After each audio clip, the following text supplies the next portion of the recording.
Good afternoon and welcome to the EduTalkie podcast. Today we will be talking about a very specific case because we got a request earlier this week for a scholarship program here in the MENA region. And what they asked us to do is come up with a plan how we would go about all the different channels for a budget of $100,000 and more a month. What was the channel mix we are going to use and what were the expectations in terms of application cost per unit.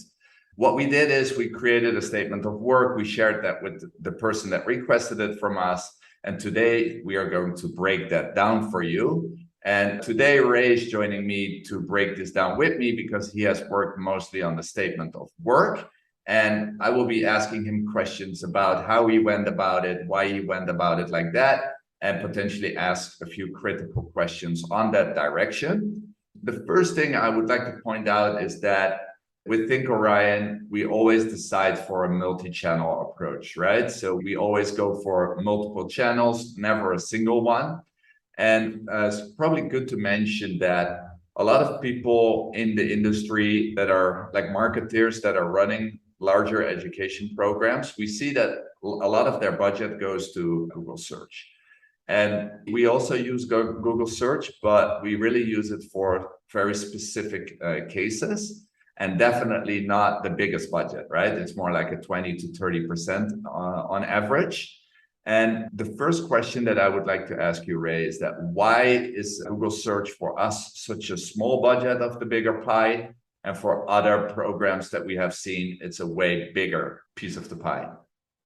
That's a great question, Mano. So Google search has a lot of scale when you run very broadly, and most companies decide to go with that approach. However, with the automation focus that Google search has, when you go so broad and you spend so much on Google, you have to go broad because, or else you would not like, and what I mean by that is that you have there's only a few options on Google search.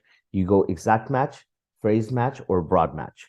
If you've run ads before, you know that with exact match, you get very tight-knit keywords. So you get, when people are searching for exactly what you're bidding on, you will get served, your ad will get served. But when you go phrase and broad match, Google starts matching you with completely irrelevant keywords.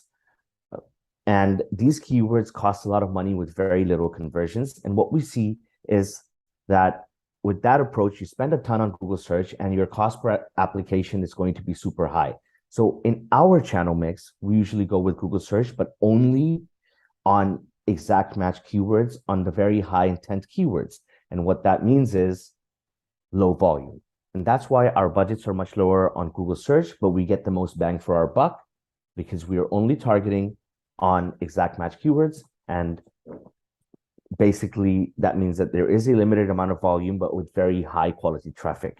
And usually with 20 to 30% of the marketing budget, it's enough. Yeah, and I guess it's also good to mention that we see, like we did quite some audits this year, and what we see for the scholarship programs is that a lot of them are running like free courses, and which is the case, right? A scholarship in general is a free course. However, the quality of applicants will be way different than, for example, if you run social, because people that are searching for free this, free that, are usually not really people that are either very interested in your specific program, and they are just looking for the next free thing. So what we see is that the quality with these kind of keywords is usually way lower, and the drop-off rate from application submitted to accepted is usually also way lower. Yeah, and Mano, that's a very good point because not only is the drop-off rate between application completed to accepted lower, but also at the end of the day, these scholarship programs, they're usually their main metric down the road is number of people that get activated or number of people that actually start learning.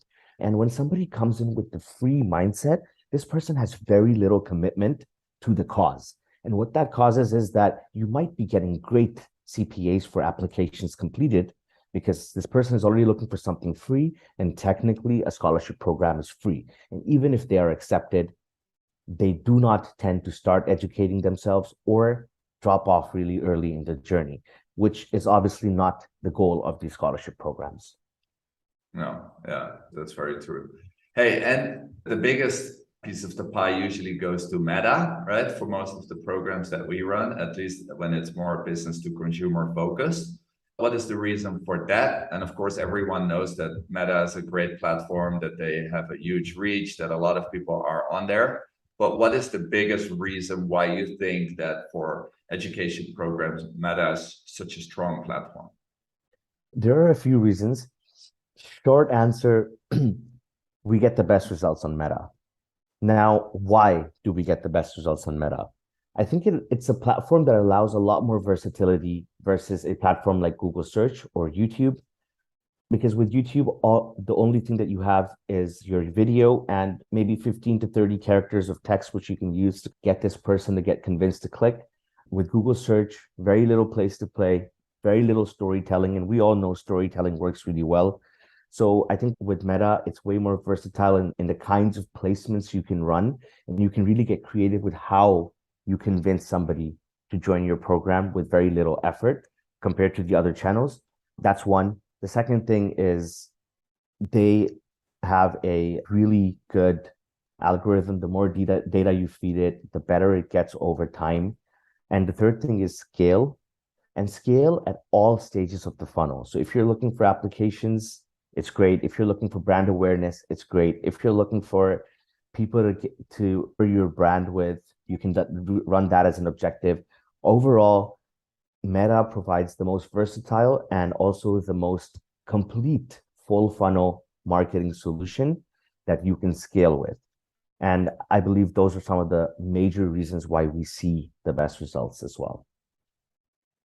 Yeah, I think storytelling is probably the most important. And what's probably also good to mention is that YouTube is, you can do a ton of storytelling as well. However, you need video for it, right? You need to have great video content for it.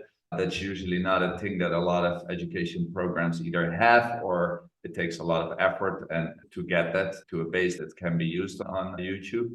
I think the great thing about Facebook is that you have both, right? So you can run direct static images, you can run videos. And because of that, you can really, dependent on where potential students are in their journey, you can really adjust your content to it. And probably also the formats are way more, like you can go way more creative.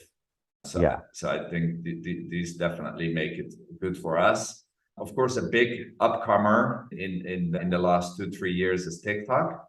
Are you using that right now? Is that part of your mix already when it comes to direct to consumer? And how do you feel about TikTok?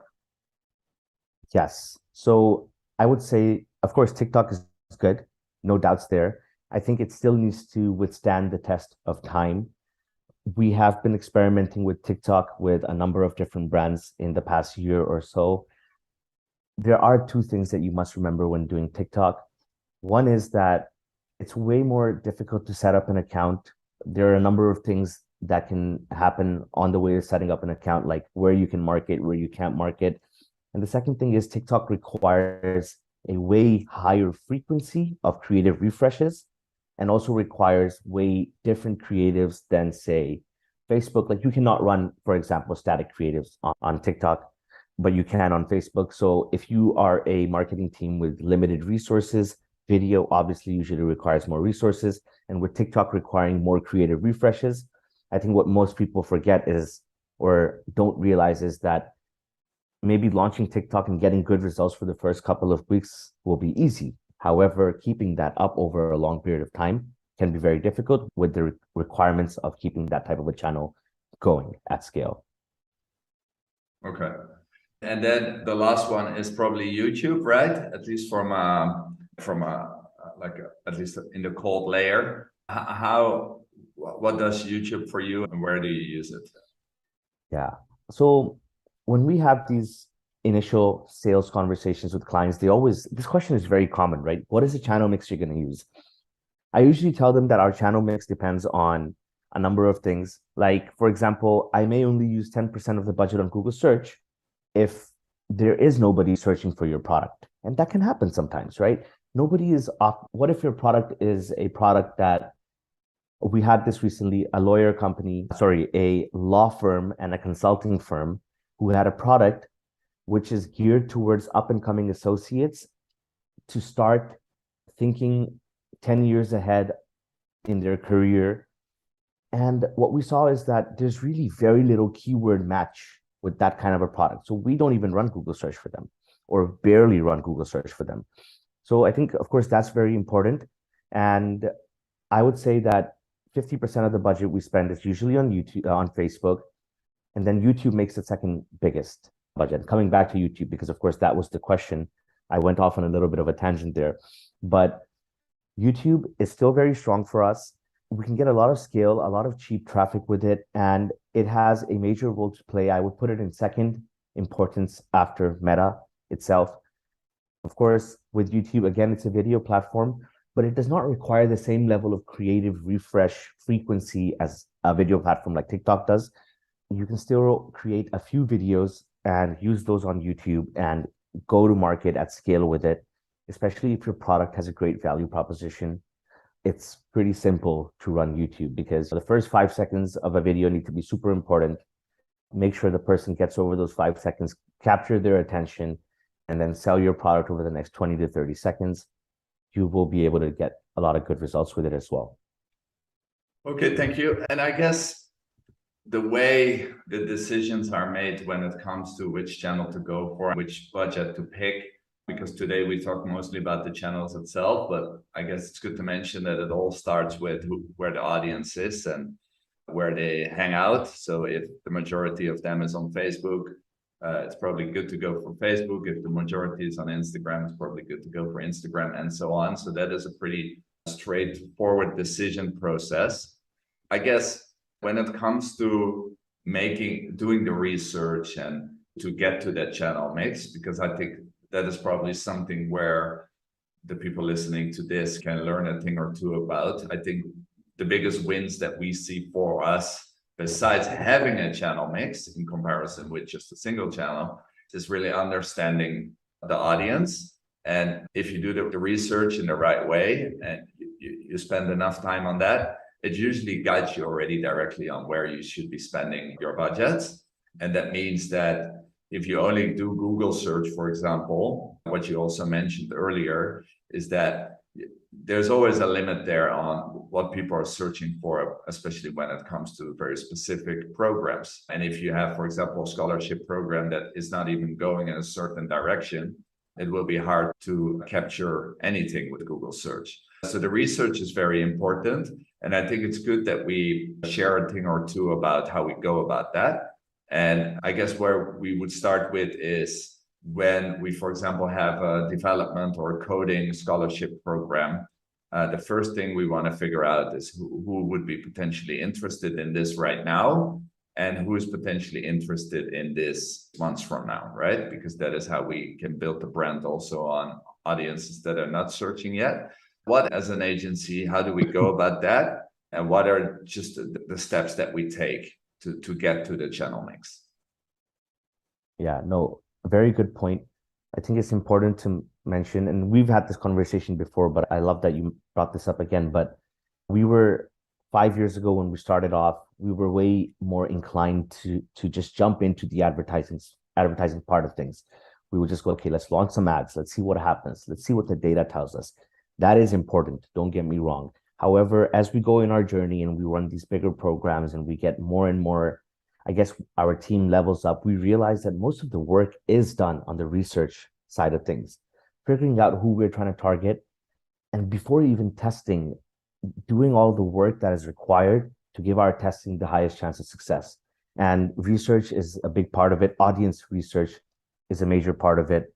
How do we go about it? Of course, we just have this standardized way of just asking the right questions. Okay, starting off with the real basics, right? Is this an online program or is this an offline program? Is this free or is it paid? For what age group is this? For what kind of demographics is this for? Female, women, male, children, perhaps, teenagers. We start off with the basics and start building out from there, just like you would in any audience persona.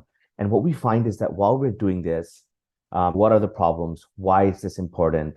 What is the outcome of this course? As we're doing this, we usually go about it 2 or 3 times with some client feedback as well. And as we're doing this, it just automatically refines itself.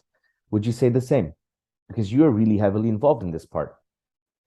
Yeah, I am very heavily involved in this part. Yeah, I would say the same. I think where a lot of, because I think the standard demographics and like where do they work, what is their age group, I think everyone does that. I think where what really makes a difference in the ads that we run is that we really look at what does the program do for someone, right? So what is the dream that they have?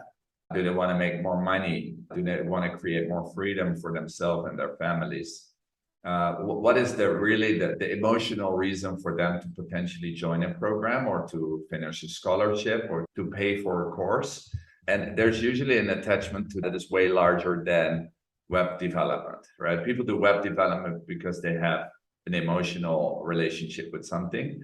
And I think what we do is we put a lot of effort in this aspect of things where we really want to figure out what the outcomes are of that journey, right? And then connect that with values that they potentially have. And then most of the ads are all about that. And there's a two-layer, and that is probably also good to mention, is that a lot of the programs are very similar, right? There are many web development programs. And what we always try to figure out is that what makes you unique, right? So what makes you unique in opposite to what others do? And if you don't have that, it's probably going to be an expensive journey for you when you're running marketing, besides if you do free scholarships, of course. I think these are probably the main things that I was thinking of. And then when it comes to deciding which channel to go for, yeah, that's usually very straightforward, right? So when you run a web development scholarship, you potentially want to target everyone in their first 5 years of their adult life, either just recently graduated. Where do they hang out? Facebook, Instagram, TikTok. They're probably not really on LinkedIn yet. So it's a very straightforward approach. I think the biggest win is more in the emotional aspect of things. Yeah, no, 100%. And going back to where do they hang out and which channels to pick, of course, at this moment in time, we're talking about, just to give more perspective, we're talking about a scholarship program that's aimed at all youth, people between 20 and 35 years old in the MENA region. So really all channels are a good mix for a scholarship program like this, because there's very little requirements in terms of prerequisites on who can actually apply. It is built for the masses. And with those type of programs, you can really go on all channels, right? But when it comes to say, let's just say that I want to target web developers who have already 10 to 15 years of experience in web development, and not even just web development, but maybe a specific language that they specifically know, then these decisions become way more important and also way more intentional. Because in that kind of if it was that kind of a course, then perhaps LinkedIn may be a good resource for you to acquire very specific people, where your audience is so small that going at a mass scale channel to acquire them might not make sense. So LinkedIn and Google search might be your best tools for a channel like that, as opposed to Instagram or TikTok, for a course like that, as opposed to Instagram or TikTok. Cool. I guess one big thing that we not really talked about yet, and I will probably just lay it out, is that display ads, right? I guess we are getting that question quite often. A lot of people are still in love with them. We use them as well, but we use them really as a retargeting tool only. What we have seen over the years is that there's a lot of skill in it, but it's very low quality. So it's either an awareness game where you put it completely at the first start, and then you try to get people to your landing page that you then retarget. However, what we have seen the most success with from a return on investment perspective is to use it purely as a final thing to just follow along with potential students. Yeah, and that's a very good point. So one of the things that I've noticed about display ads over the years is a lot of people are on mobile right now. And if you have fat fingers like I do, if you're just browsing on the internet, it's very easy for you to click an ad by mistake. And I know most of the people watching here probably, or listening to this, probably have experienced that. So with display ads, you get a lot of these accidental clicks. So what we notice is that the bounce rate is really high compared to the other channels. The average session durations are really low compared to the other channels when you're running on cold. However, what we have seen with retargeting is that display is a very cheap and effective tool to stay on top of mind. So in a lot of our channel mixes, what we're doing with display ads is keeping it really simple, just keeping it brand specific. So if somebody visits our website or engages with our content on any other channel, we just put them into the display ads mix for 7 days just to remind them, subliminally remind them about this program. Hey, don't forget to apply. It's closing soon. Or check out what other people have to say about this program and see these success stories just to stay on top of mind. What Pepsi or Coca-Cola would do with a billboard on the side of a highway, right? Just subliminal messaging. Nobody ever goes, oh, I saw a Coca-Cola sign. Let me go buy a Coca-Cola for the first time. But it stays in your mind, and then you remember it when you get home, when you have more time to complete that application, and so on. Cool. So, conclusion of today, I guess, to wrap it up today, the advice that we have for most education programs is to never go single channel, to always mix it up, to figure out where your audience is and how they like to consume content, and then pick the channels that you think your audience is and connect it with the right messaging, and use retargeting to follow along as long as that is possible with all the changing in privacy. And that would be our approach. That is there anything you want to say before we wrap it up today when it comes to this topic? Yes. The last thing I want to say is, and we've already touched up upon this, but really do not underestimate the power of research before you launch your programs, because that is really where the biggest wins happen. And as we get better with research as an agency, and of course, we're not perfect, we still learn every day about research and how to do it better, we get better results. There is just a direct correlation with better research equals better results. So do not skip on that part. It is very important. Awesome. Thank you. Thank you for joining today. And thank you, Mano. You will be joining many more times. I hope everyone can get used to us. Of course. And thank you for asking all of the questions. I'm sure we're going to switch it up in the future as well. So I'm excited about that as well. I'm looking forward to it. Awesome. Take care.